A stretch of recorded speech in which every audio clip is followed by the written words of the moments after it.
Patna block एरेंडेई ग्रामर 7 number ward member Vidyut Prabha बेजंक घरे थिबा भेराइटी स्टोर रे विदेशी मद बिक्री करुथिबा वीडियो देखिबाकू मिलुछि। एही वीडियो सोशल मीडिया रे भाइराल परे घटना को नहीं पाटना ब्लॉक अंचल रे बेस चर्चा हेउछि। जणे महिला वार्ड मेंबर चोरा मद कारोबार रे लिप्त रहिले लोकंक समस्या किपरि दूर हेबो बोली आलोचना हेउछि। पाटना अबकारी पुलिस चोरा मद बिक्री करुथिबा व्यवसायीक ठारू मासिकिया चांदा नहीं कौनसी कार्यानुष्ठान नेउनथिबा अंचल रे चर्चा हेउछि।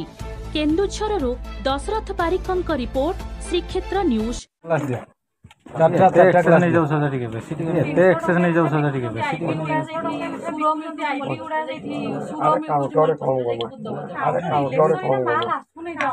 इना वाला पटना रो मुके पान दे इना वाला पटना रो लगे हमके देखबो ना हले लगे हमके देखबो ना हले ओजे चारटा गिलास चारटा दियो ग्लास ओजे चारटा गिलास चारटा दियो ग्लास हां और ठंडा दे दियो मु जरा पैसा दे ठंडा दे दियो मु जरा पैसा देबे मु देबी ठंडा पैसा गुटे दियो मते ठंडा गुटे दियो ठंडा पैसा गुटे दियो मते ठंडा गुटे दियो दे दिबक नहीं हम देबो पैसा को दे दिबक नहीं